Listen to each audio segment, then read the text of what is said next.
संघर्ष एक ऐसा शब्द है जिसे हर इंसान अपने जीवन में किसी न किसी रूप में महसूस करता है। कोई गरीबी से लड़ता है, कोई अपने सपनों से, तो कोई समाज की सोच से। लेकिन जो लोग इन संघर्षों को अपनी ताकत बना लेते हैं, वही लोग एक दिन मिसाल बन जाते हैं। ये कहानी है एक ऐसे लड़के की जिसने अपने पुराने फटे हुए जूतों में वो हौसला पहन रखा था जो करोड़ों लोगों को उम्मीद देना सिखा गया। गांव का एक साधारण लड़का। उत्तर भारत के एक छोटे से गांव में एक लड़का रहता था, आरव।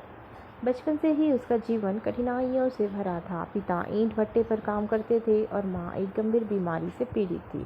खाने के लाले थे, लेकिन सबसे बड़ी चिंता थी पढ़ाई।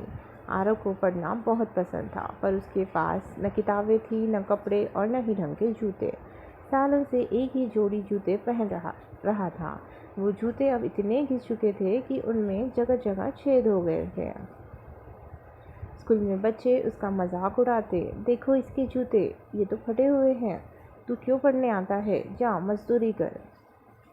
आरव बस मुस्कुरा देता, क्योंकि वो जानता था कि जो आज उसका मजाक उड़ा रहे हैं, एक दिन वही लोग तालियां बजाएंगे।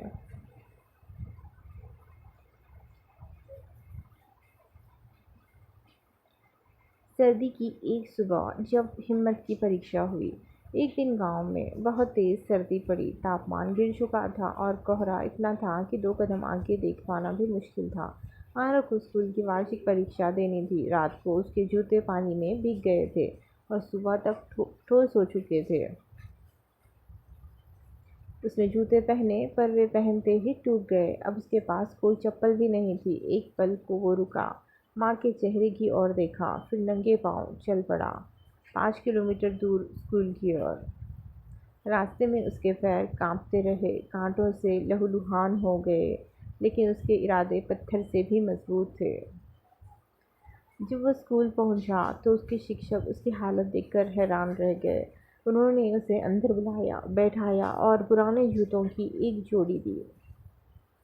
आरव की आंखें भर आई। ये जूते मेरे लिए नहीं, मेरे भविष्य के लिए हैं, उसने धीमे स्वर में कहा।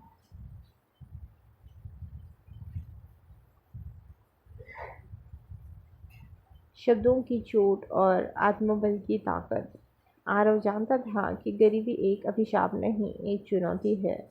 वो रोज स्कूल के बाद गांव की दुकान पर सामान पहुंचाने का काम करता था, ताकि घर के खर्चे में थोड़ा हाथ बटा सके। शाम को जब बाकी बच्चे थे, वो स्ट्रीट लाइट के नीचे बैठकर पढ़ाई करता। उसके पास किताबें नहीं थी, वो दूसरों से उधार मांग कर पढ़ता। कई बार लोग उसे दुत्कारते, लेकिन वह हार नहीं मानता। कभी कभी वह खुद से ही सवाल करता, क्या मैं सफल हो पाऊंगा, और फिर खुद ही जवाब देता, हाँ, क्योंकि मैं रुकने वालों में से नहीं हूँ।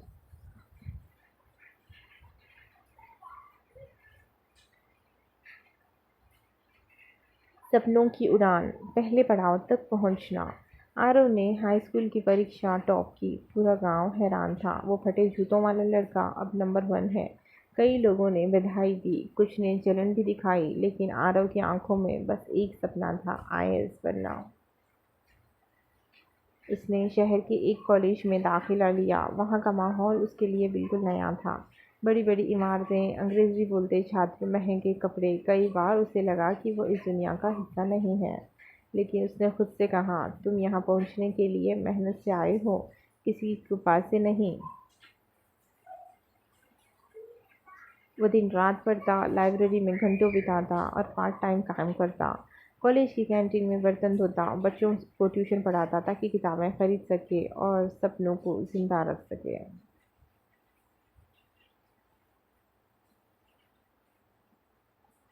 सफलता की सुबह जब नाम लिखा गया सुनहरे अक्षरों में।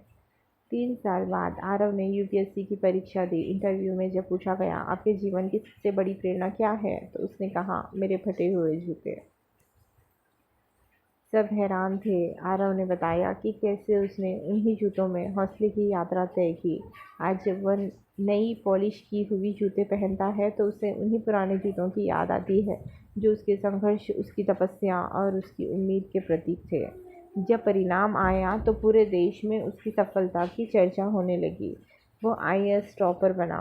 मीडिया, अखबार, सोशल मीडिया, हर जगह उसकी कहानी छाई रही।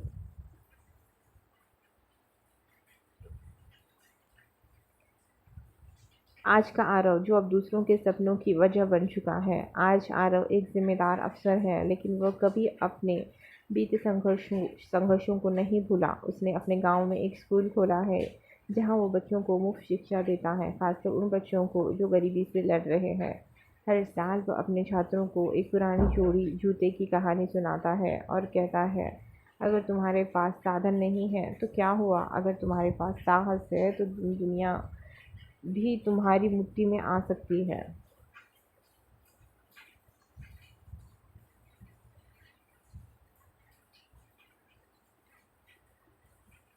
इस कहानी से हमने क्या सीखा? संघर्षों से भागो मत, उसे गले लगाओ। गरीबी कभी भी सफलता की राह में बाधा नहीं बन सकती अगर इरादा मजबूत हो। मजाक उड़ाने वालों को जवाब शब्दों से नहीं, सफलता से दो। जो तुम्हें तोड़ते हैं वही तुम्हें मजबूत भी बनाते हैं। अगर रास्ता मुश्किल है तो समझो कि तुम सही दिशा में जा रहे हो। दोस्तों, आपको वीडियो अच्छी लगी हो तो वीडियो को लाइक, शेयर और चैनल को सब्सक्राइब ज़रूर करें। धन्यवाद।